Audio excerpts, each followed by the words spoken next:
voy a grabar para fijar. Entendido, sí, entendemos que vamos a grabar. Bueno, entonces, hoy tenemos a Mauricio, muy conocido por nuestra comunidad matemática uruguaya y recientemente incorporado al país.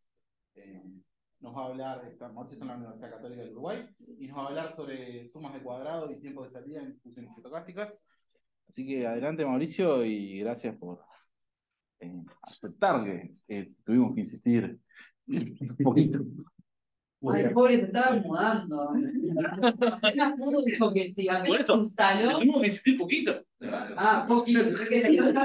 No, pero nada, pues digamos, pues gracias por la invitación. A otro tuvo que insistirle mucho. No sé, a mí me dio el siguiente día de otro momento. Es un poco raro, pero está bien. Bueno, pues nada, primero que todo, gracias a Nico y a Maime y también a Alejandro por la invitación, yo qué sé, por dejarme asistir al seminario, que ha sido un gusto, la verdad, una cosa muy, muy interesante que se hace todas las semanas acá, está buenísimo seminario.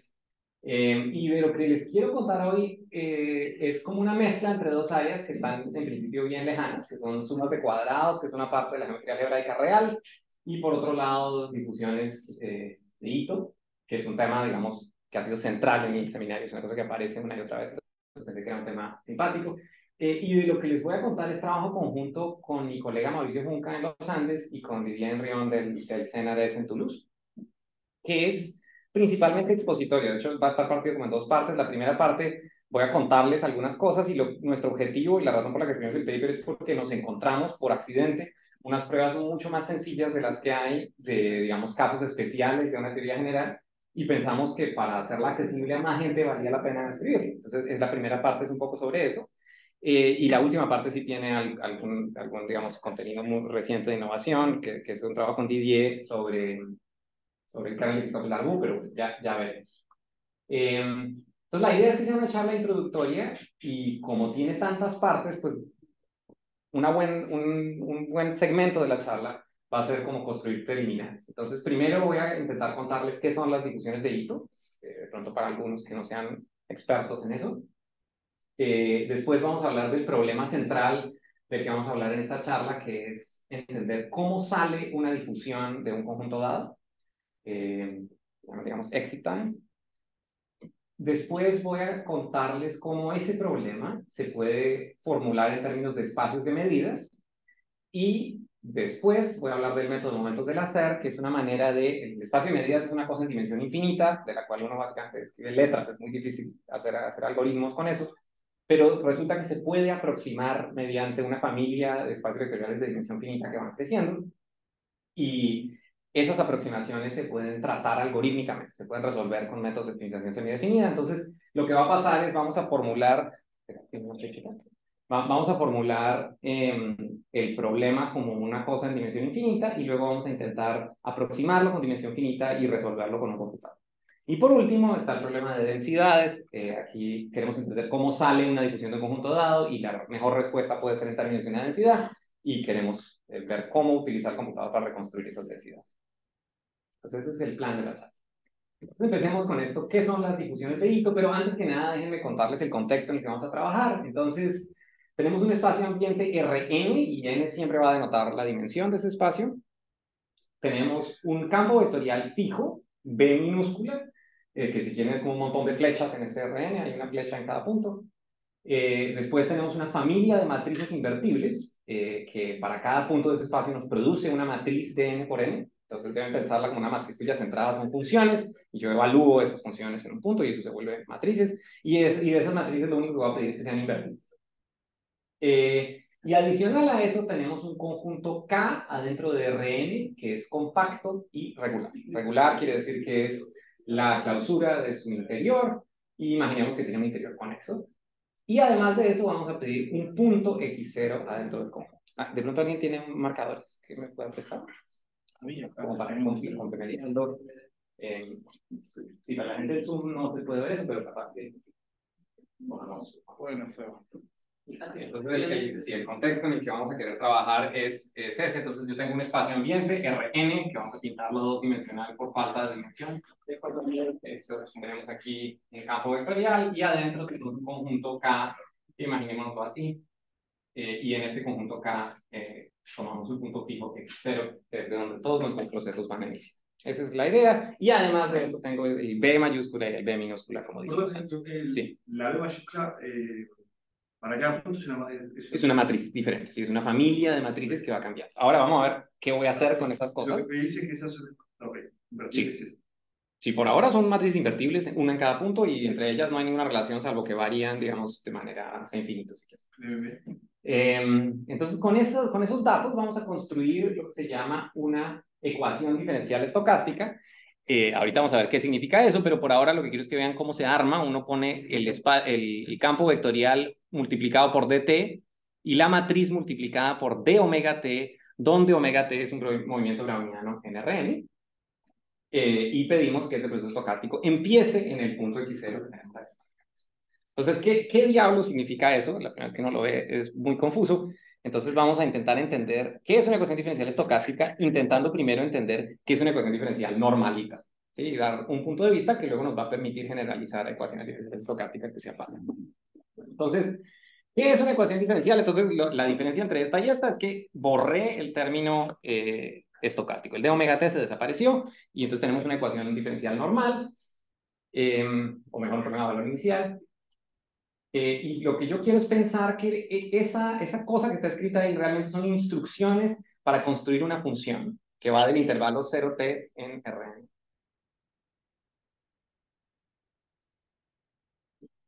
Los ingenieros. Ahí va,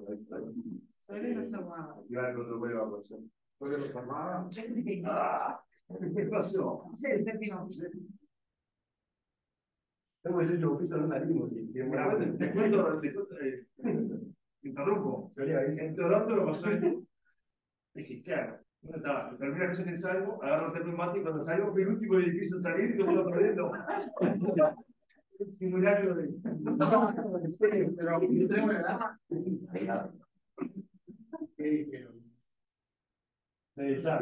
Ay, puede ser de ahí, ya. No tenemos un celular para acá. Alguna cosa, si alguien está escuchando y dijeron, bueno, ¿Qué arrancó a hablar a Garito?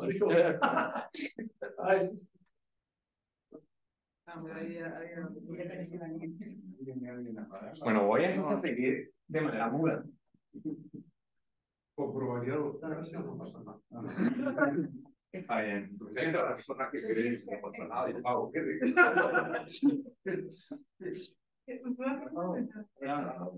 Entonces, tenemos nuestro intervalo. Entonces, lo que queremos es que esas son instrucciones para una función que va del intervalo 0t en Rn. Y la idea es, voy a considerar el intervalo 0t, lo voy a partir en n pedacitos de la misma longitud, empezando t0, t1, t2, así. Entonces esta longitud h es t son n. Y voy a decirles cómo construir la función en cada uno de los puntos, o mejor, la aproximación a nivel n. O sea, tenemos un parámetro n, que es en cuántos pedazos parte el intervalo, y luego vamos a hacer crecer el número n para obtener mejores y mejores aproximaciones. Entonces, digamos, el método de Euler para resolver ecuaciones diferenciales. Entonces, primero uno parte el intervalo 0t en n mayúscula partes iguales de la misma longitud. Después, y esto es lo importante, definimos una aproximación utilizando la estructura del campo vectorial. Xn en el siguiente tiempo es Xn en el tiempo anterior más el valor del campo vectorial multiplicado por h. Y eso es todo, ¿sí? Entonces, de manera recursiva, uno puede formar todos los valores de x en los puntos de y. Es fácil, aquí tenemos el valor, luego el valor, y así, si fuera llegando a R, por ejemplo, pintar aquí encima. Y luego lo que hago es, para los puntos intermedios, interpolo linealmente. Y eso me produce una función que es continua para ese valor de n, y luego analizamos qué sucede cuando n va hacia el infinito, y la función resultante la llamamos x tilde de t. Entonces, el teorema es que cuando uno hace eso funciona. Si el campo vectorial B tiene primera derivada continua, o sea, si yo solamente miro esta función y miro que su gradiente sea una función continua, Entonces, la función x tilde de t que acabamos de construir es el límite, es una función diferenciable y es la única solución del problema. Más aún, hay una manera cuantitativa de aproximar x tilde con la aproximación enésima que nos dice que es menor o igual que c por la longitud del intervalo. Como esa longitud del intervalo se va para cero, a medida que crece, pues esa es una aproximación que se hace mejor y mejor y mejor. Y eso es lo que la ecuación diferencial es. Es decir, nuestras instrucciones funcionan para describir una función de manera única. Ahora, si quieren, vamos a ver si somos capaces de poner esto. Si uno nunca lo ha visto, vale la pena, es una bobada. Fíjate, en la pantalla te iba a aparecer.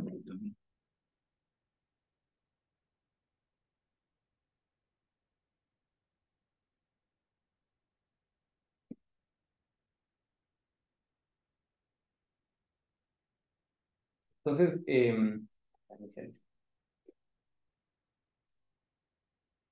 la ecuación diferencial que hace este ejemplo es simplemente de x, es la, sí, de x de t igual a x de t.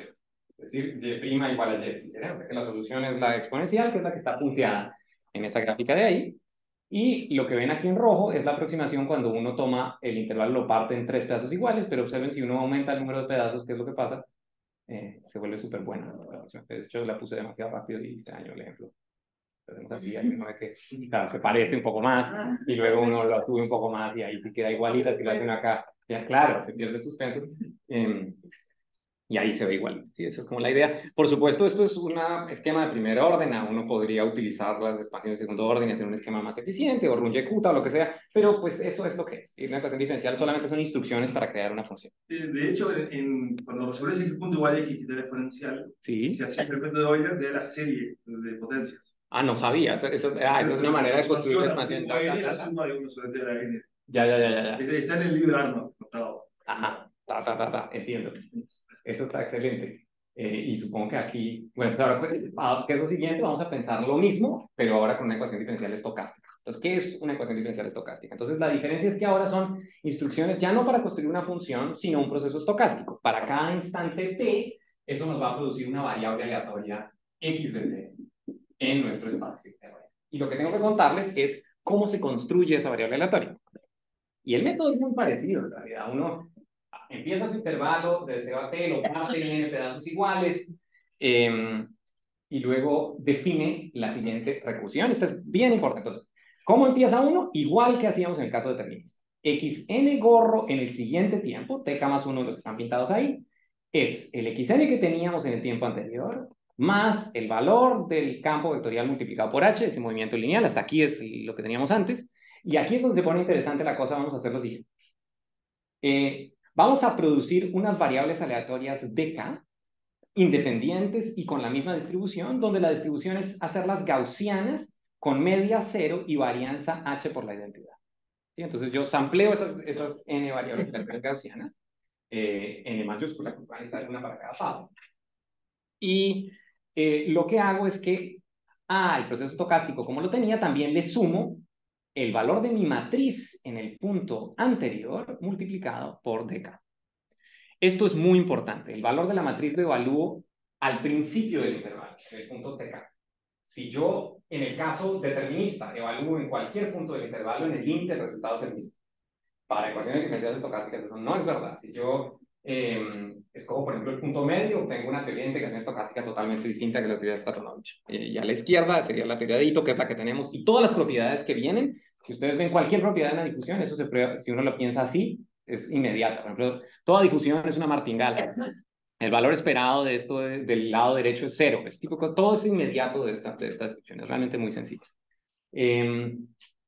Y lo importante de los dk en realidad son las diferencias del movimiento browniano entre el instante siguiente y el instante anterior, y eso es lo que vamos sumando. ¿Tiene sentido hasta acá? Y en un punto intermedio lo que hacemos es interpolar linealmente como si nada.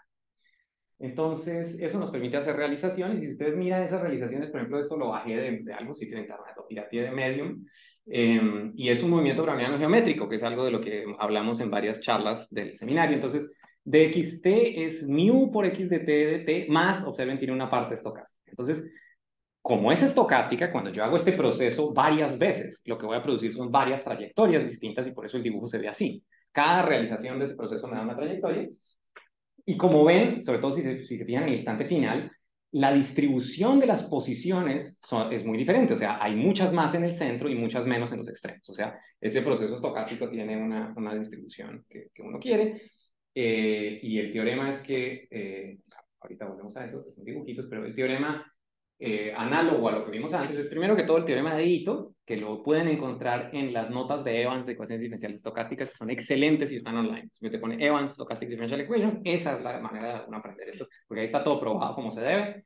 Entonces Evans demuestra que si B minúscula y B mayúscula son funciones Lipschitz continuas y sublineales, entonces existe un único proceso estocástico x de t que tiene trayectorias continuas y que es ft medible, que cumple la ecuación esta. Eso es lo que quiere decir formalmente la ecuación diferencial, donde este objeto de aquí a la derecha es la integral de Ito que no definí y que requeriría un par de horas para definir, pero que eso es lo que es. Y también en el libro de Asmussen y Glynn de Stochastic Simulation, que es excelente, si les interesa la simulación, vale la pena leerlo, realmente es muy bueno, demuestran que el proceso que les acabo de contar realmente sí nos da una muy buena aproximación al proceso estocástico general. En términos concretos nos dice, si B y B son Lipschitz continuas y sublineales, hay alguna constante que, bueno, pensemos qué sucede. X de t es una variable aleatoria NRN, xn de t también es una variable aleatoria NRN, entonces yo puedo sacar la diferencia entre las dos y medir la norma de eso, y eso me da un numerito. Pero ese numerito es estocástico, depende del omega que escogí. Entonces yo puedo preguntarme, en promedio, ¿qué tan grande es esa diferencia? Y eso es lo que esto está midiendo, y promedio de la diferencia entre los dos procesos está acotado por esa constante por la raíz de h. Algo muy importante acá es que la velocidad de convergencia es mucho menor, es mucho más difícil simular un proceso estocástico que una ecuación diferencial determinista. Y eso es, por lo menos si uno quiere hacer discretización, y esa es una de las razones por las cuales estos otros métodos son interesantes, porque ahí no toca discretizar, como veremos. Una pregunta ahí, ¿Sí? X techo sub n. O sea, sí, X techo sub n, sí. Porque el otro, normal era ya el límite. No, este es X techo sub n, correcto. Esta es la solución de verdad, la única que existe por el teorema de Ito, y X techo sub n es nuestra enésima aproximación. La diferencia entre esos dos en promedio está acotada. ¿Eso para todo n? ¿O ya sé? No, sí, o sea, digamos, si tú pones n a la izquierda, tienes que poner n a la derecha. Es que la h de perdón, debería haberlo escrito así, raíz de t sobre n para que se viera la n en ambos lados. Claro. Listo, eso, entonces esa es como la idea, eso es lo que es una ecuación diferencial estocástica, pero esto son dos cosas que de verdad creo que es importante. Entonces, ¿qué es una ecuación diferencial o cómo piensa una ecuación diferencial un ingeniero? Bueno, una ecuación diferencial es un montón de flechitas y resolver la ecuación es simplemente seguir las flechas, eso es todo. Y hay muchos problemas en los cuales uno sabe cómo tiene que ser las flechas. Usted quiere modelar un dron, uno de la física sabe cómo son las fuerzas y de ahí salen las flechas. Pero en el mundo real rara vez uno conoce de manera exacta cuántas son las flechas. Todo tiene ruido y perturbaciones y ahí es donde las ecuaciones diferenciales estocásticas entran. Si ustedes quieren dibujar una ecuación diferencial estocástica, tienen que hacerlo así.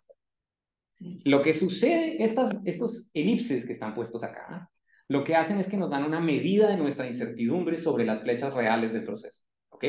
Y esa medida de incertidumbre es una elipse porque puede ser mayor en una dirección que en otra. Por ejemplo, aquí esa elipse nos está diciendo la flecha es esta roja más alguien que es gaussiano con varianza determinada por esta elipse. O sea que hay más varianza en esta dirección y menos varianza en la dirección ortogonal, que es esta. Entonces tenemos más incertidumbre para allá y menos incertidumbre para arriba y para abajo.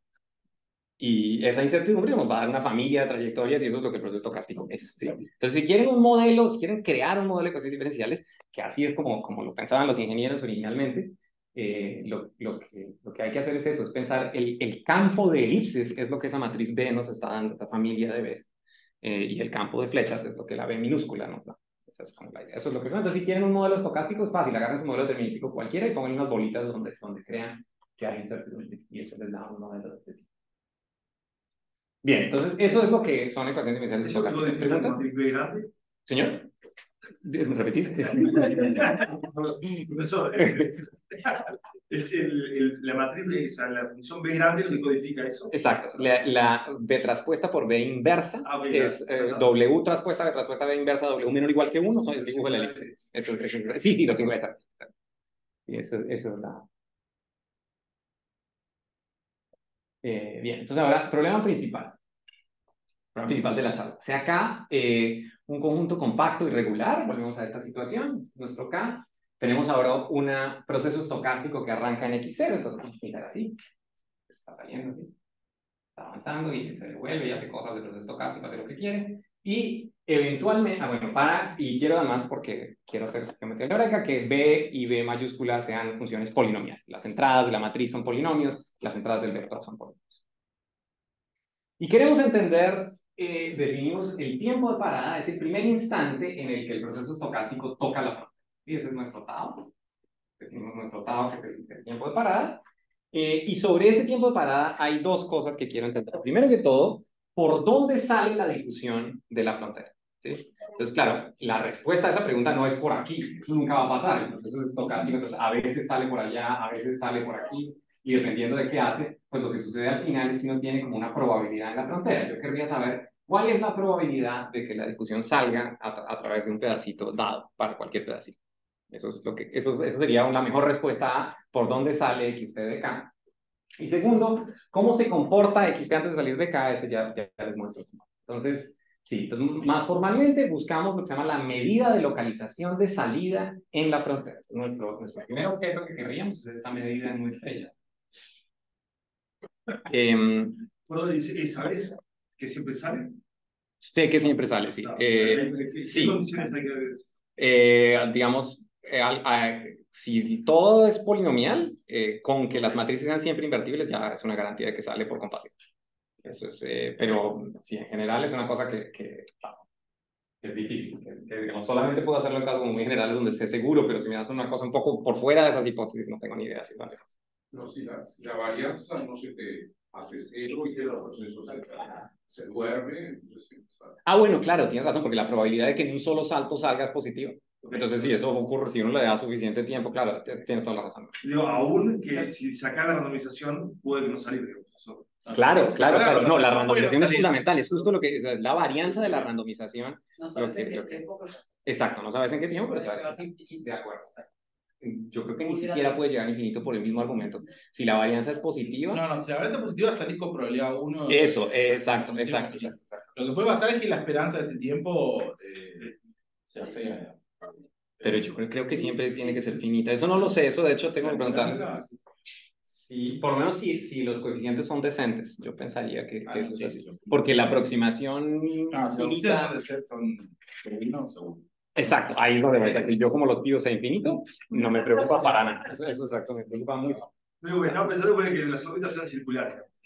Claro, pero cuando lo perturbas un poquitico, eso ya te rompe el círculo y te puedes salir. Pero sí, claro, determinístico perfectamente uno puede tener una cosa que es estable. Sí. Bueno, entonces, ¿cómo se comporta? Entonces, cómo se comporta es un poco más difícil. La idea es, se define el concepto de medida de ocupación, que es un concepto chéverísimo. Entonces, la cosa es así. Yo me imagino que yo tomo un conjunto aquí cualquiera, sé que me guste, un boreliano. Y yo voy siguiendo mi proceso mientras va avanzando, y cuando entra el boreliano cuento cuánto tiempo se mantiene por dentro. ¿Sí? Entonces, ¿cómo se calcula cuánto tiempo se mantiene por dentro? Pues lo que tendría que calcular es la integral entre 0 y, digamos, el tiempo final de la función característica de mi conjunto C en el punto x de S de S. Y eso me estaría contando cuánto tiempo del intervalo 0t me mantengo adentro del conjunto. ¿Estamos de acuerdo? Simplemente por definición de la integral. Pero como todo es estocástico, esta cantidad también es estocástica, entonces yo puedo preguntarme cuánto es el tiempo esperado de lo que hago, y no solamente quiero entenderlo en un intervalo de tiempo fijo, sino hasta antes de salir de la frontera, entonces, ¿cuál es el valor esperado de el tiempo antes de salir que me encuentro dentro del conjunto C? Y eso define una medida de Borel en el conjunto K, que es nuestro otro objeto principal de búsqueda, que es este mu estrella. Y esta charla se trata de cómo hace uno para calcular y entender mu estrella, si les dan el B mayúscula y B minúscula que sean polinomios. ¿Tiene sentido? Ese es nuestro problema. Y digamos que si uno lo piensa con calma, estas son respuestas bastante satisfactorias a la pregunta cualitativa de, por ejemplo, esta, ¿por dónde sale? No se me ocurre nada mejor que eso. Saber en cada pedacito cuál es la probabilidad de salir por ahí. Es una descripción súper precisa. Y cómo se comporta, pues saber en cada pedacito cuánto tiempo queda, pues eso también está bastante bien. Como que son problemas que parecerían re difíciles y insolubles. Entonces ahora el problema siguiente que tenemos es cómo describimos una medida de una forma que nos permita hacer cálculos. Entonces aquí la clave es que nuestro conjunto K y su frontera son conjuntos compactos.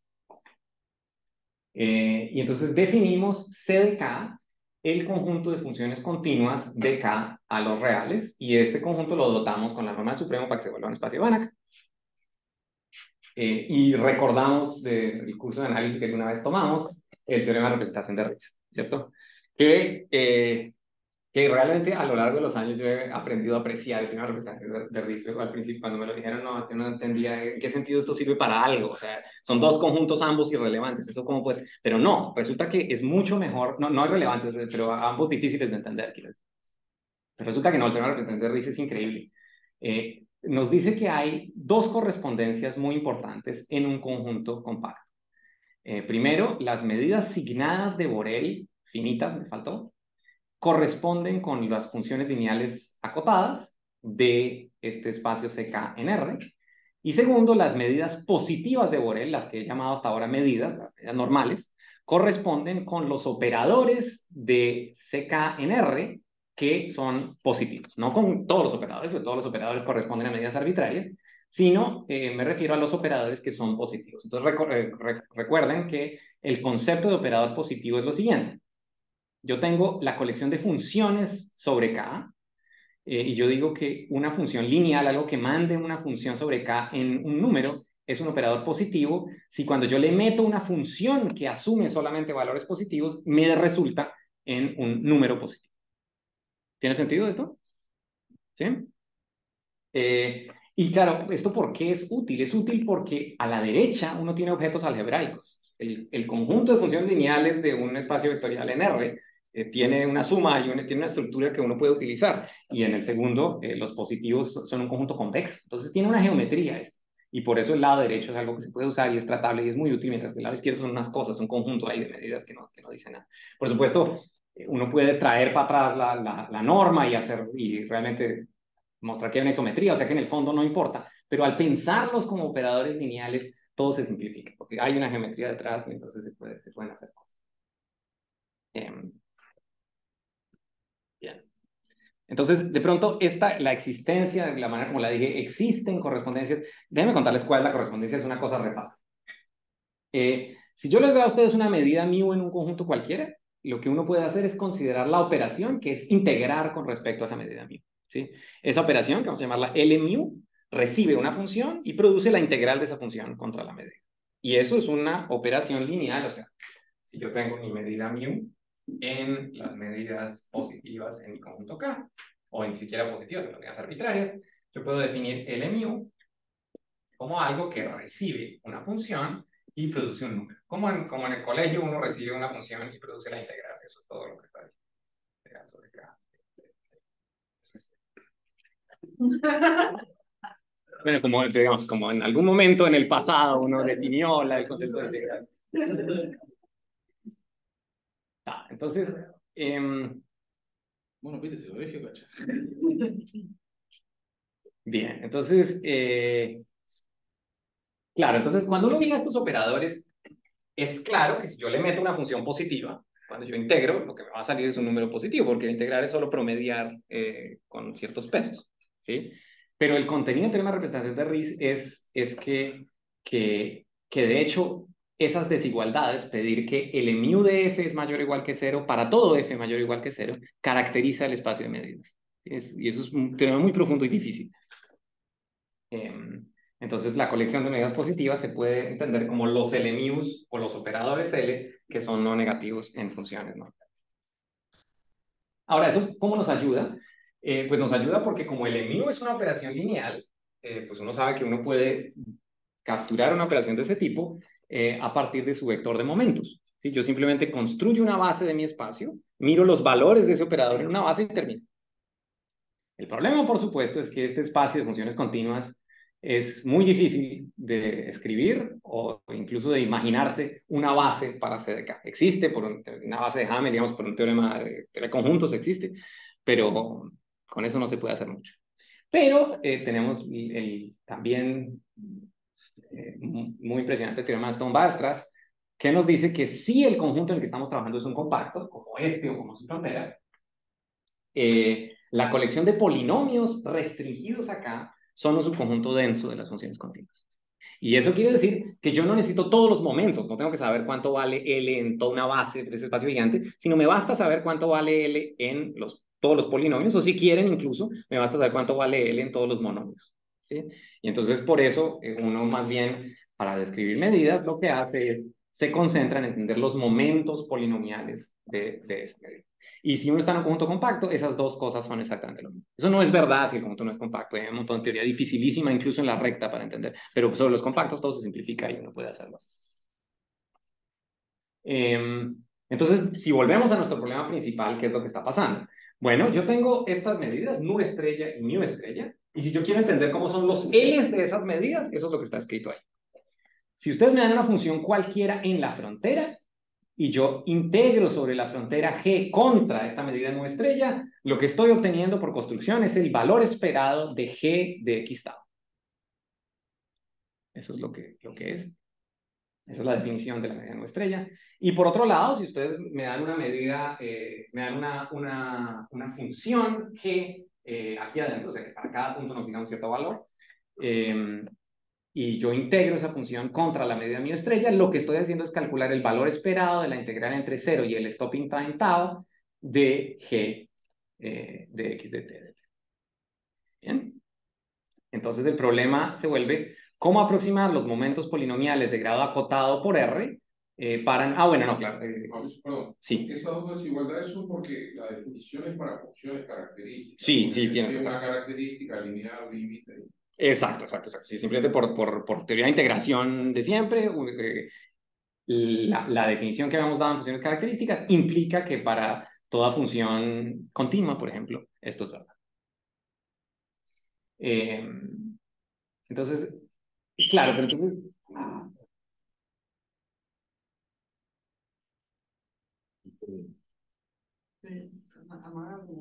¿Vos llegaste a un lado o Yo hablé con una persona que salió de ahí y me dijo, pues, no pasa nada. Lo voy a intentar hacer cuenta. Y la probabilidad, Ernesto, aumentó o disminuyó después. Y en mi experiencia aumentó.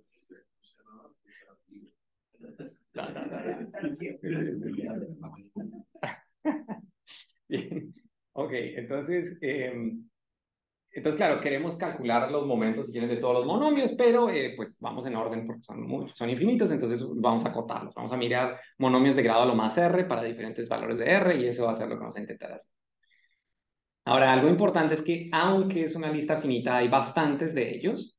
Es decir, si yo estoy en grado R y dimensión n, tengo exactamente este coeficiente binomial, que es O de R a la n. O sea, para una dimensión fija, el número de cosas que tengo que calcular es un polinomio en el grado de los monomios. Pero ese polinomio es de un grado mayor en función de la dimensión en la que me encuentro. Entonces, crecer la dimensión siempre va a hacer que estos problemas se mueran. Eso funciona bien en dimensiones bajitas, pero cuando la dimensión crece, el problema se vuelve intratable por razones muy fundamentales. Entonces ahora déjenme contarles cómo funciona esta metodología en general a través de un ejemplo sencillo, porque esta segunda parte fue como unas cosas abstractas ahí. Supongamos que uno se perdió totalmente, que no se entiende nada de qué es lo que esto de las L, no sé. Aquí se puede retomar todo, no es grave. Entonces la cosa es así. Vamos a fijar un espacio vectorial V, que son los polinomios de grado máximo 6. Una base para ese espacio son 1, x cuadrado y así hasta x a la 6, y utilizo solamente la variable x porque quiero trabajar en R1. Voy a hacer n igual a 1 para que todo se simplifique. Y en R1 mi conjunto K va a ser el compacto menos 1. Solamente estoy trabajando en el intervalito menos 1, 1. Y la pregunta que queremos resolver es, ¿cómo se ven los momentos hasta grado 6 de todas las medidas en el conjunto menos 1? ¿Okay? Ese es el problema. Entonces, una manera de pensar en eso es, ustedes me dan a mí un vector de 7 números reales que van a representar los momentos de la constante de x cuadrado y así. Y yo tengo que chequear si realmente son o no son los momentos de una medida. Yo quiero algún criterio que me permita distinguir eso. ¿Sí? Ese es un problema un poquito más fácil. Y luego, una vez uno sabe distinguir, de pronto uno tiene suerte y la forma de la colección de momentos es tal que uno pueda optimizar sobre eso. Eso sería lo mejor y eso es lo que va a pasar. Entonces listo. L, nuestra función es lineal y por eso está determinado por estos numeritos, como dijimos. Eso está claro, es por linealidad del operador. Y lo que sabemos es que si yo tomo un polinomio positivo en K, un polinomio que viva en V, entonces al aplicarle L, el resultado tiene que ser mayor o igual que 0, porque mal que bien, L es la integración contra una medida. Entonces veamos eso qué significa en términos de mis coeficientes MIs. Bueno, voy a escoger un tipo especial de polinomio positivo. Si yo considero para cualquier A y B en los números reales el polinomio A más BX todo al cuadrado, esa cosa es siempre un polinomio positivo en X, ¿cierto? Porque es un cuadrado, no importa para qué valor de X lo meta, eso resulta siendo un cuadrado. Entonces yo expando ese polinomio y ahora lo que quiero es escribir simplemente L aplicado a ese cuadrado me da mayor o igual que 0. Quiero ver qué condiciones impone eso sobre los momentos. ¿Tiene sentido la pregunta? Entonces, ¿qué hace uno? Expande, ahí sí como en el colegio, a cuadrado más 2ab más b cuadrado x cuadrado, y luego a esto le aplica L y obtiene a cuadrado por L de 1 más 2ab por L de x más b cuadrado por L de x cuadrado, simplemente porque L es lineal. Y esta forma cuadrática uno se la reescribe de esta manera, como en álgebra lineal de la universidad. Y luego, y esta cantidad siempre es mayor o igual que 0, y por lo tanto lo que estamos diciendo es que la matriz resultante, M0, M1, M1, M2, tiene que ser semidefinida positiva. ¿Sí? Entonces de ahí salió una restricción que no es obvia. Una matriz semidefinida positiva tiene determinante mayor o igual que 0, o sea que M0 por M2 menos M1 al cuadrado siempre tiene que ser mayor o igual que 0 para cualquier medida en el intervalo menos 1. Eso es algo que de pronto no sabíamos.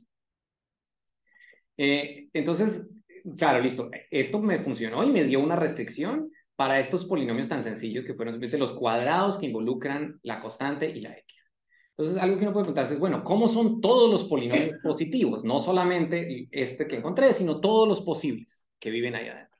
Y hay un teorema muy sencillo que nos dice que en el intervalo menos 1, 1, un polinomio es mayor o igual que 0, sí y solo si se puede escribir de esta manera. Si se puede escribir como una suma de cuadrados más 1 menos x cuadrado por otra suma de cuadrados. Esto no es positividad en todas partes, sino solamente en el intervalo menos 1, 1. ¿Ok? ¿Por qué? Pues porque si yo tomo algo en el menos 1, 1, esta expresión 1 menos x al cuadrado siempre me va a dar positiva. ¿Cierto? Es una parábola así que está siempre por encima del eje menos 1, 1. Y cuando yo lo multiplico con sumas de cuadrados, pues eso siempre va a seguir siendo positivo. Y el contenido del teorema, o sea, que toda expresión de este tipo es positiva, eso es obvio, pero lo interesante del teorema es que nos dice que si algo es positivo, entonces también se puede escribir así. Eso es difícil. Por ejemplo, piensa en el polinomio x menos 1, ¿cómo se escribe así? Yo intenté y no pude antes de la charla. Entonces, es cierto, pero hay que encontrar la combinación de polinomios que lo hace. Y para sumas de cuadrados de polinomios sigma 1 y sigma 2 de ciertos grados. Entonces, como tengo esta descripción de los polinomios positivos, que es ahí donde vamos, es una situación en la que tenemos una descripción de los polinomios positivos, yo puedo aplicarle L a todos esos y ver qué restricciones me da sobre los momentos, igualito que hicimos en el caso anterior. ¿Sí? Entonces lo hago y lo que obtengo son estas dos matrices. Fíjense, es muy chévere. Esta matriz, que es simplemente la que viene de este cuadrado, es lo que se llama una matriz de Hankel, porque las diagonales son constantes, es M0, luego M1, M2, M3, M4, y M5, y M6. Esta matriz siempre tiene que ser semidefinida positiva. Y eso produce unas relaciones inesperadas entre los momentos. Por ejemplo, el determinante de esto, que es un producto de mente, tiene que ser siempre mayor o igual que 0 para sus momentos, y eso es un poco raro. Y además de eso, esta segunda, los que son de esta forma, producen que esta matriz tiene también que ser semidefinida positiva. Y eso ya nos da un criterio. Si ustedes me dan unos momentos, yo los meto en esa matriz, se vuelve una matriz de números, chequeo si los valores propios son todos positivos. Y si la respuesta es no, entonces estoy seguro que eso no viene no son los momentos de una matriz. Y hay un teoremita de Chakalov que es como una versión de tener una representación de Riesz sobre un espacio de dimensión finita, que nos dice que para capturar las medidas, lo único que necesito es encontrar las cosas positivas que viven en el espacio vectorial que estoy mirando. En principio, para que algo viniera de una medida, tiene que ser positivo en toda función continua positiva. ¿Sí? En un espacio gigantesco de funciones continuas positivas. Pero lo que estamos diciendo es que basta buscar adentro del B que nos interesa. Y ese B puede ser mucho más chiquito. Entonces, gracias al teorema de Chakalov, nos damos cuenta que lo que está escrito aquí es un sí solo sí, porque resulta que por pura suerte, porque es el intervalo menos 1, 1 y es muy fácil el problema, tenemos una descripción completa de los polinomios positivos. Entonces, siempre que tenemos una descripción completa de los polinomios positivos, obtenemos una descripción completa de los momentos y viceversa. Esas dos cosas tienen la misma forma. Sí, sí, medida positiva, sí, eso es lo que es exacto, exacto. La palabra medida, si no digo nada, quiere decir medida positiva, si no uso medida asignada, tienes razón. Sí. Y tiene que ser finita también. Entonces, para todas, son los momentos de una medida positiva finita, sí, solo sí, esto.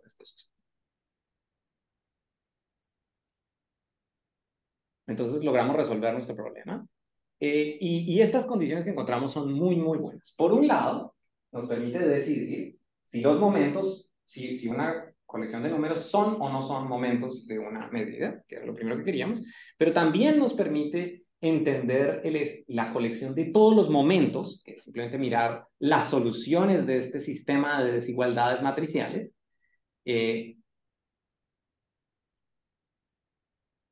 nos da una descripción que nos permite optimizar sobre el espacio medio. Digamos, sobre esto no tengo mucho tiempo, así que no lo voy a hacer con mucho detalle, pero existe una rama de la optimización que se llama optimización semidefinida, que se ocupa de optimizar sobre conjuntos que son de esta forma. Son básicamente matrices cuyas entradas son formas lineales en mis variables y las restricciones que les pido es que sean semidefinidas positivas. ¿Ok? Por ejemplo, si yo tuviera puras matrices diagonales, lo que estaría haciendo esto es darme desigualdades lineales, ¿cierto? Matrices diagonales semidefinidas positivas, sí, solo si sus entradas son mayores o iguales que 0. Entonces, un caso especial de esto es la optimización lineal. O sea, tengo un montón de desigualdades lineales y ese es mi conjunto factible, pero esto es mucho más general. Estoy diciendo, considere las cosas que se pueden describir como desigualdades semidefinidas. Y de pronto, porque un dibujo, entonces, optimización lineal quiere decir optimizar sobre un poliedro que se ve como esto, una cosa que tiene finitas caras, que tiene una estructura así como un cristal, siempre convexo, mientras que optimización semidefinida se ve como optimizar sobre esta cosa amarilla que ven acá, que la saqué de la página de Bernd Sternfeld, y esta cosa roja que la hice yo. Solamente viene la parte convexa, ¿sí? La cosa roja que está aquí adentro, lo demás es extra, que es la clausura algebraica, la frontera. Pero la parte convexa que está ahí adentro. Entonces, esos conjuntos convexos, los que admiten una descripción así, tienen una ventaja gigante y es que uno sobre ellos puede optimizar en tiempo polinomial y hay software razonablemente bueno para resolver esos problemas en la práctica. Por ejemplo, una empresa que se llama Mosaic tiene un software muy bueno que puede de manera más o menos sólida resolver problemas semidefinidos relativamente grandes. De hecho, fui un poquito rápido sobre esto. Para el caso de poliedros, Karmakar mostró en el 84 que existe un algoritmo polinomial que optimiza sobre un poliedro, ¿sí? Pero eso es a nivel de teoría. Uno podría preguntarse en la práctica qué sucede. Los solvers de optimización lineal que hay son absolutamente extraordinarios. Uno le puede meter a Gurov y a Citlex, los solvers grandes industriales, uno le puede meter 100.000 variables y contesta en un segundo. Son realmente increíbles. Creo que es si los algoritmos que mejor funcionan en el mundo son álgebra lineal y optimización lineal. Esas son las dos cosas con lo que uno de verdad puede resolver problemas grandes. Y la optimización semidefinida teóricamente debería ser igual de buena, pero en la práctica no está ni cerca. No sé, puede ser porque falte mucha ingeniería y hacer mejor software y hacer esas cosas que sería muy bueno, o puede ser porque realmente es un problema que cualitativamente es distinto, eso nadie lo sabe. De hecho, sí, es cierto, pero los argumentos de Nestor y Nemirovsky, las constantes son buenas, no es por ahí el problema. Sí, de hecho, hay incluso problemas fundamentales no resueltos. No se sabe la complejidad de decidir si un problema de optimización semidefinida es vacío o no. Eso no se sabe, es un problema abierto. Se cree que está en P, pero nadie puede probarlo. Y no se sabe que sea en P ni nada. O sea, es una cosa que de verdad está muy abierta, un problema muy interesante. ¿Y epsilon que es la aproximación? Sí, exacto. El resultado del que estoy hablando esto es una resolución aproximada. O sea, tú fijas un epsilon desde antes y hay un algoritmo polinomial que asegura encontrar una solución que esté a distancia máximo epsilon del otro. O sea, yo le doy numeritos y una matriz y me devuelve algo semidefinido. No, el modelaje. Bueno, sí, está bien, tienes razón, te devuelve algo semidefinido, te devuelve un punto factible, claro, tienes toda la razón, te devuelve algo que es semidefinido y que está a distancia epsilon mayor del otro. Eso es lo que sucede. Pero además creo que lo que te da es incluso epsilon semidefinido, o sea, tiene una prueba numérica sólida de que es semidefinido positivo. O sea, se te da algo interior y ya más está cerca del óptimo. Son bastante buenos los certificados. Son problemas de optimización compleja. Sí, ambos son problemas de optimización compleja. Sí, no está probado que se pueda resolver en tiempo polinomial. De acuerdo, exacto. Sí, eso es importante. Uno como que en algún momento se dice que la optimización convexa es fácil y la optimización no convexa es difícil. Es totalmente falso. Si uno piensa el cono de matrices copositivas, que son las que son, cuya forma, matrices simétricas copositivas, cuya forma cuadrática es positiva en el ortante positivo, no en todas partes, ese cono, decidir membresía ahí es NP completo. Por lo tanto, optimizar sobre ese cono convexo es dificilísimo. Uno puede codificar cualquier cosa con eso. Entonces, la distinción no es entre convexo y no convexo, sino más bien qué tan rápido es el algoritmo de decisión para ese cono. Si uno puede decidir rápido, como pasa con matrices semidefinidas, las cosas funcionan. Si decidir es difícil, no funciona nada. Pero eso es reinteresante. O sea, hay todo un área ahí de complejidad de conos que es interesantísimo. Wagner tiene un artículo excelente. Pero bueno, entonces claro, aquí, digamos, tuvimos éxito completo. Eso es lo que uno querría hacer. Querría describir todas las medidas en un conjunto y acabar con el problema. Pero eso pudimos hacerlo porque teníamos una descripción completamente satisfactoria de los polinomios positivos. Sabíamos exactamente cómo se ven los polinomios positivos en un intervalo. Y eso no lo tenemos en general, pese a muchos esfuerzos. Para algunos conjuntos especiales, yo con las alarmas me despisté horrible. ¿Cuánto tiempo tenemos? O sea, son las... Y 10 minutos. 10 minutos es razonable.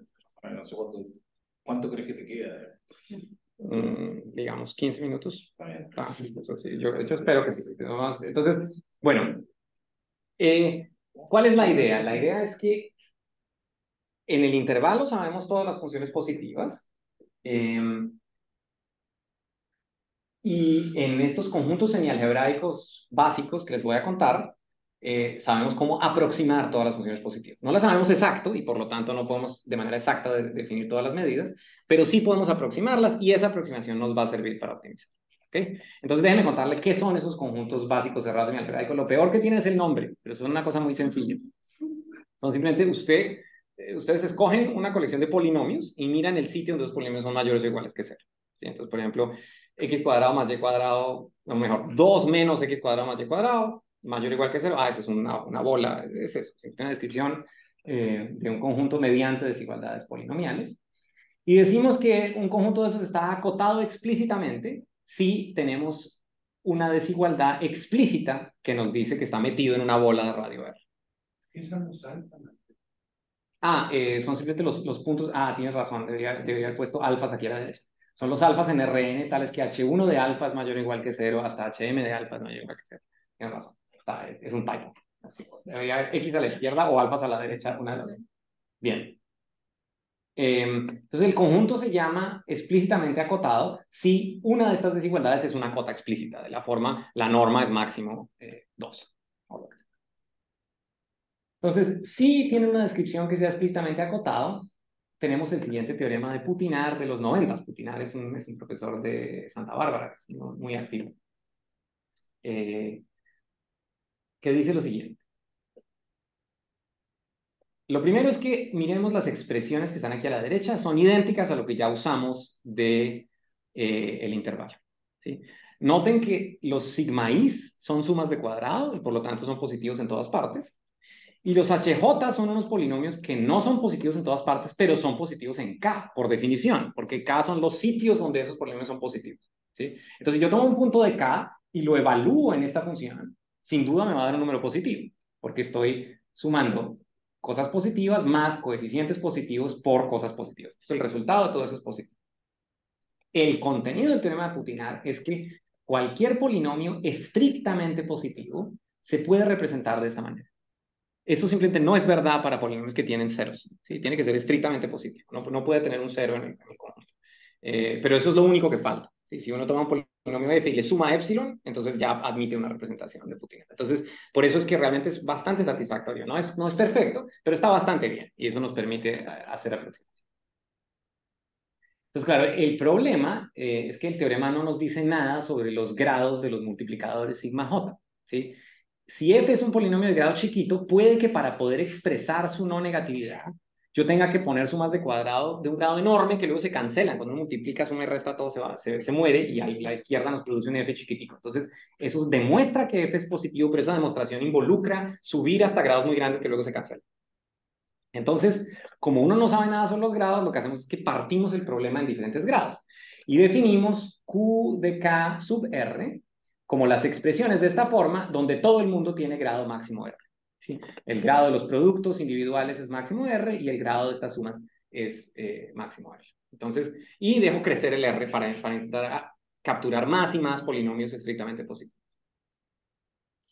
Entonces, esas aproximaciones nos van a permitir aproximar el espacio de medidas, que es hacia dónde vamos. Esto lo voy a leer porque no hay mucho más. Esto nos da una descripción aproximada del espacio de medidas. Es decir, si fijamos una colección de funciones que nos interese, ¿sí? de estas funciones quiero sacar los momentos. Eso es el problema. Los B están fijos y yo quiero sacar los momentos de esas funciones que están ahí. Entonces, lo que podemos hacer es decir que los momentos de esas medidas son la intersección sobre todos los valores de R de estos conjuntos especiales, que lo que están diciendo es considere funciones lineales que sean mayores o iguales que 0 en las expresiones de esta forma, hasta grado R. ¿Sí? Entonces, cuando yo voy dejando crecer el grado, entonces capturando cada vez más y más polinomios positivos, y lo que estamos diciendo es básicamente que el límite de ese proceso nos captura todos los momentos. Eso es lo que está escrito en esa intersección. ¿Sí? Lo importante es que como estas expresiones son sumas de cuadrados, las restricciones que eso produce sobre los momentos van a ser restricciones de ser positivo semidefinido. Igualito que en el ejemplo que hicimos con el cuadrado, por el mismo argumento. Uno escribe el cuadrado, factoriza la forma cuadrática y eso le da una condición de ser semidefinido positivo. Entonces, estos conjuntos de acá, que nos van a dar nuestras aproximaciones, son todos adecuados para hacer optimización semidefinida. Entonces,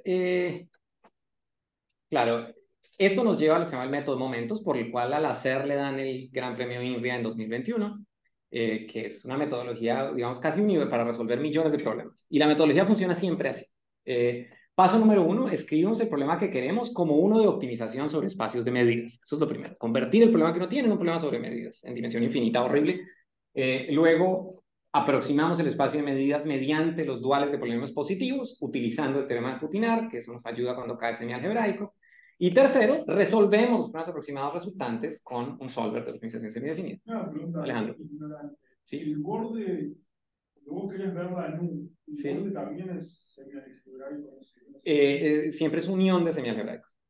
Entonces puedo hacer la metodología de manera separada. Igual los ejemplos que voy a tener, el borde va a ser semialgebraico porque lo construyo así. Pero en general hay un teorema que dice que si K es básico semialgebraico cerrado, su frontera es una unión de básicos semialgebraicos. Pero no necesariamente uno solito. Entonces, bueno, volvamos a nuestro problema. Queremos buscar la medida de localización de salida y queremos buscar el comportamiento de x de t antes de salir de K. Entonces, ahora lo que quiero es utilizar el método momentos del hacer en este problema estocástico. Por un tema de tiempos, creo que, digamos, yo había planeado explicar exactamente cómo funciona esto, pero no lo voy a hacer, solamente voy a contar la idea muy por encima. Entonces, ¿qué es lo que uno quiere hacer? Uno querría capturar los momentos de g de x tau para un polinomio g, porque eso es lo que me da los momentos de esta medida no estrecha. ¿Sí? Ese es el objetivo. Entonces, aquí lo que uno utiliza es la fórmula de Ito, una idea sencilla del cálculo estocástico. Entonces, como los momentos del stopping time son medio difíciles, empecemos con los momentos de xt para un t fijo y utilicemos que la fórmula de Ito nos garantiza que el proceso, que es la composición, satisface esta ecuación. Lo escribí en una dimensión porque es como más fácil. Si nunca han visto esto, debería ser perturbador, porque estoy intentando calcular la primera derivada de esto y eso involucra términos de segundo orden. Y eso quiere decir que, por ejemplo, en variedades esto no se puede hacer. Es realmente muy problemático. Pero es cierto, y eso es lo que hay. Y en el plan, en RN funciona sin ningún problema. Y esta ecuación diferencial básicamente nos dice que, cuando llega a la conclusión, nos dice que, bueno, sacamos valores esperados y esto hace desaparecer la parte estocástica. Continuamos y, ok, esta es la conclusión a la que quería llegar. Entonces, si quieren, como para que la charla sigue continua, uno aplica la fórmula de Ito y obtiene esta relación entre las medidas nu estrella y mu estrella. La integral de una función g contra la medida nu estrella más la integral de la función a aplicado a g contra la medida mu estrella siempre tiene que ser igual a la función en el punto inicial. ¿Sí? Esa relación ocurre para todas las funciones que son dos veces diferenciables. Entonces, ¿eso qué significa? Que, bueno, pero ¿qué es este ADG? ADG es esta operación. ADG es una operación, un operador lineal que es simplemente menos G' por B, donde B es el campo vectorial, más un medio de G segunda por B mayúscula al cuadrado. Y esta relación lineal nos va a permitir expresar el problema como uno en el espacio de medidas. Entonces, los nu estrella y mu estrella que estamos buscando, que son, bueno, son parejas LNU, donde LNU es una medida, LMU es otra medida, ambos es decir, operadores positivos, y por último, para toda función satisfacen esta relación lineal que logramos encontrar aquí. Y la fórmula de Ito lo que nos da es una relación lineal entre la medida de salida y la medida de ocupación. Y en general, si ustedes quieren estudiar cualquier proceso estocástico, va a haber un análogo de esta relación. ¿Sí? Porque claro, en principio estos son solo dos medidas arbitrarias y obviamente tiene que haber algo que las conecte, si no, no tendrían nada en común, y ese algo que los conecta es la fórmula de Ito, que determina el comportamiento de las salidas. Y claro, cuando eso lo entendemos, entonces, bueno, eso produce un problema convexo, pero en dimensión infinita. Demostramos con Mauricio y con Didier de una manera muy sencilla que al pasarse al espacio de medidas el problema no cambia, que el óptimo en el problema de medidas coincide con el óptimo del problema original, y de hecho la única medida que satisface las condiciones que pusimos es la medida de solución de verdad, o sea que todos estos teoremas son muy sencillos. Por lo menos si la frontera es suficientemente suave, esa es una hipótesis que tuvimos que meter, que no sabemos si es cierto en general o no, pero para fronteras suaves esto no tiene ningún problema. Y con ese hecho podemos simplemente pasar a aproximar el espacio de medidas. Y creo que lo que voy a hacer es que les voy a mostrar resultados computacionales. Bueno, de pronto antes de eso, sí. ¿Las medidas tienen densidad? ¿No se sabe? Sí, y ahorita vamos a verlas, sí, eso es justamente. Sí, entonces, claro, aquí. Ok, entonces el problema que uno quiere resolver es, para estas medidas, yo quiero encontrar sus momentos polinomiales hasta un cierto grado, ¿cierto? Ese es el problema que dijimos, así es como vamos a intentar capturar la medida. Vamos calculando momentos polinomiales una y otra vez y otra vez. Como los momentos logramos aproximarlos con esa intersección que teníamos antes, eso se traduce a que yo puedo con un solver de optimización semidefinida encontrar cotas superiores e inferiores para los momentos, cuando yo me restringo a grado R, como dijimos. Entonces, si yo miro el ínfimo entre los de grado R y el supremo entre los de grado R, eso me da una cota superior y una cota inferior para el valor verdadero del momento. Y tanto la superior como la inferior las puedo calcular con optimización semidefinida. Y demostramos de nuevo que el límite cuando R va al infinito de esas dos cosas es 0. No sabemos mucho la tasa de convergencia, pero es verdad. Entonces, resolviendo problemas semidefinidos más y más grandes, uno obtiene mejores y mejores aproximaciones de los momentos y con eso resuelve todo.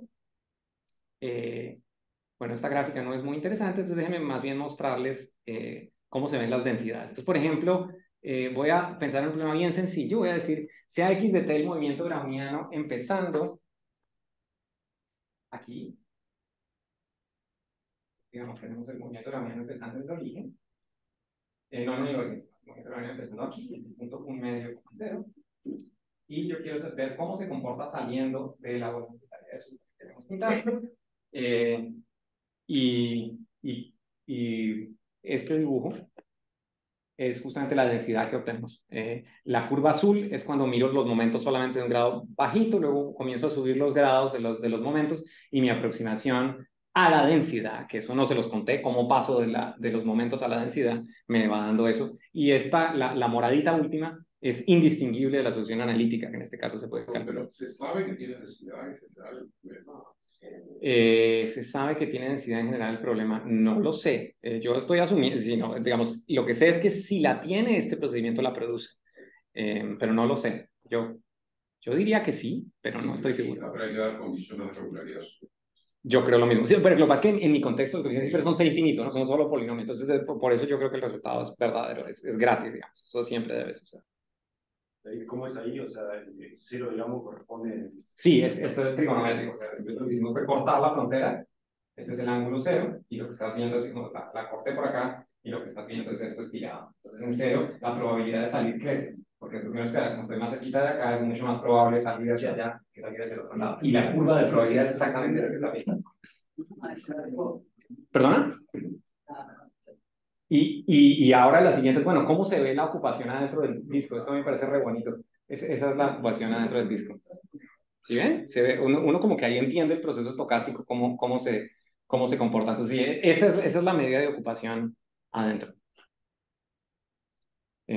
Y como que intuitivamente, digamos, pues esa es una descripción muy buena del comportamiento del proceso. Pero las curvas de nivel no son convexas. No, estos niveles no son convexas, ¿no? Las curvas de nivel no son convexas. No sé. No parecen convexas en realidad. No parecen convexas, pero no lo sé. Igual, o sea, igual esto es una aproximación. O sea, igual, ¿qué es lo que sucede? La densidad, digamos, esta es una aproximación a la densidad. Entonces, es posible que si no las ves convexas y subes el grado, te las va a convexificar un poquito. Pero pues esto es una aproximación, digamos, de buena calidad. Me da la impresión de que eso es la medida de ocupación. Sí, esa es la medida de ocupación, exacto. Digo, parece que lejos del borde es el browniano puro. Sí, es el browniano puro. Coeficientes 0 y 1. Sí, eso es lo que sí, exacto. No, pero, o sea, pero tenés que ver el efecto de borde, digamos, no estás esperando en el medio. Yo no esperaría. No hay efecto de borde porque vos cuando salís, Dejaste de ocupar, ¿eh? pero dejaste de ocupar, o sea, Pero morís. No, digo, la pregunta es si en la línea del 0,0 vos tenés menos chance de estar que arriba, ¿no? Que está más lejos.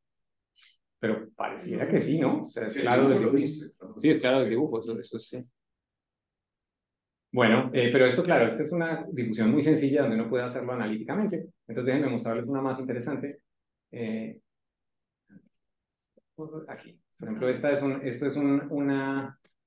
es un poco más difícil. Entonces, X1 es browniana normalita y X2 es un proceso cuadrado de Bessel. Y entonces el operador infinitesimal es un poquito más complicado y la medida de salida se ve así. Uno tiende a, digamos, uno solamente sale por una cierta región. Es la misma geometría. Sí, la misma geometría, solamente cambia el proceso. Uno solamente sale por un pedacito de la región, que es este soporte, y la probabilidad de salir por un extremo o por el otro tiende a crecer. Y eso es lo que están viendo en estas aproximaciones sucesivas. ¿Okay? Y si quieren ver la medida de ocupación, aquí hay uno y aquí está el de grado superior. Entonces, como ven, hay cambios importantes entre un grado y el siguiente, o sea que todavía no es una aproximación muy buena.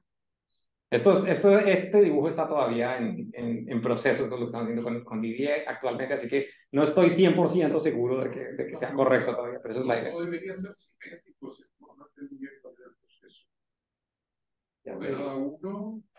Coordenada 1 es DWT, lo que pasa es que probablemente lo giré, y coordenada 2 es 2 raíz de X2. Son independientes. Son independientes, sí, correcto, eso es correcto. Sí. Y el dibujo no debería ser simétrico respecto al FX. Sí, pero porque seguramente lo roté. Creo que la simetría deberías verla acá. Pero digamos, no hay garantía de que la simetría se preserve en la aproximación, ¿no? No, está claro. Entonces, claro, pero estoy de acuerdo contigo que una aproximación suficientemente adecuada debería ser simétrica. No creo que tengas razón.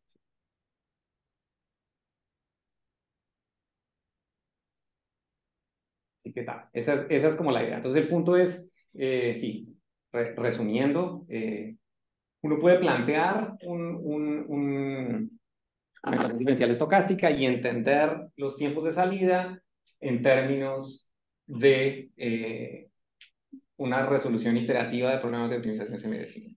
Eso es de lo que el método se trata. Nada, esa es la historia que quería contarles.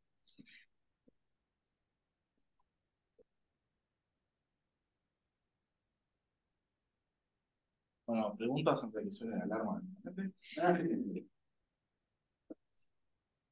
Yo tengo una.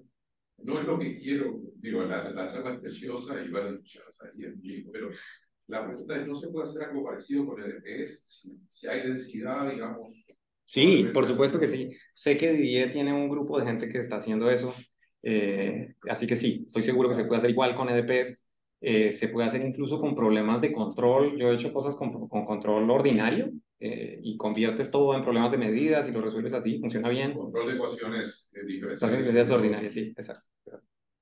Y sí, ya a nivel estocástico uno podría no solamente concentrarse en tiempos de parada, sino, por ejemplo, mirar la difusión en un instante fijo, T, eso también, la fórmula de Ito te dice cómo hacerlo. ¿No sirve simular eso para también? Sí, claro, sí. No, claro, el objetivo sería comparar esas dos cosas. La verdad es que esto todavía está crudo, lo estoy, digamos, está codificado a la carrera mientras me mudaba a Colombia. Seguramente ese software todavía no está muy sólido, pero cuando esté está bueno. Digamos, lo lindo o lo complicado es que al simular vos tenés que decidir cuándo cruza. Sí, eso no. Y eso es terrible, o sea, porque la simulación es iterativa, entonces el momento de cruce con esa cosa...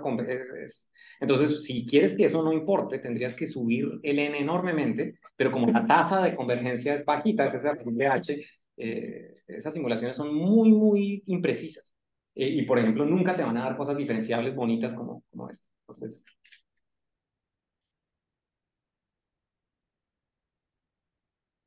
Más preguntas. O sea, ahí, Sí. al final, o sea, vos al principio mostraste que usabas el método de Euler para Sí. tomar la ecuación. Sí. Eso lo estás usando. No, esto es totalmente diferente. Aquí no hay ninguna discretización. Digamos, hay un proceso de aproximación que no lo controlo de manera muy fina, que es esa estratificación por grados. Ahí no tengo ni idea y no sé qué tanto tengo que subir, no sé qué. Pero lo importante es que el espacio ni el tiempo nunca fueron discretizados. Todo se hace... Ahora que mencionaste recién el país de N, paridad. Sí. Claro, pero es porque Ernesto proponía qué pasa si lo simulamos y Comparar utilizamos la esto. simulación para comparar el output. Eso es importantísimo. Eso hay que hacerlo antes de que la clase. Eso. No, porque digo, mencionaste el país de NS como una limitante de la velocidad, pero digo, podrías usar otro método de aproximación. Sí, pero sigue siendo, o sea, O sea, segundo orden, digamos, que no sea... sí, y eso hace las cosas un poco mejores, pero intentar entender stopping times a partir de simulación directa es muy complicado porque no se trata solamente de simular el proceso bien, sino de entender el stopping time. Sí, como que vos pensás, tienes una discretización y tienes esa aproximación con esos segmentos y hay que saber dónde cruzó la frontera. Ese dónde tienes que tener una resolución altísima para que a lo largo de todas esas simulaciones tenga suficiente precisión. Otra alternativa numérica que a mí me gusta mucho y que nunca he hecho sería utilizar elementos finitos para obtener los momentos para calcular los momentos y luego utilizando este canon de Christophe-Darboux convertir los momentos en estas densidades. Yo creo que eso sería la combinación ganadora. Eso saca un poco los sumas de cuadrados, pero no importa, lo que no quiero es resolver el problema. Lo que yo haría sería, yo creo que la mejor solución desde el punto de vista computacional es eso, es usar elementos finitos para resolver problemas de frontera y con esas soluciones obtener las densidades con el método de Christophe-Darboux. Eso debe funcionar muy bien. Claro, porque la complicación de la positividad es la misma esa que cuando uno tiene una transforma de Fourier y quiere saber si tiene una función positiva. Sí, de acuerdo. Es eso que es casi imposible. Correcto, esos son problemas. Pero, de hecho, con Chichi me mandó un paper sobre eso. Justamente queremos leer un paper de Annals sobre ese tipo de cosas, a intentar hacerlo en superficie. Porque, claro, en el círculo es fácil, porque en el fondo se reduce al problema que dijimos, que los problemas positivos en el intervalo uno los conoce. Pero cuando te subes de dimensión ya todo se explota. Y la razón es la misma.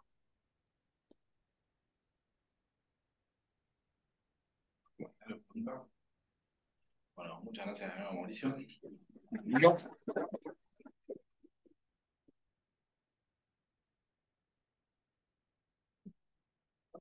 Mauricio.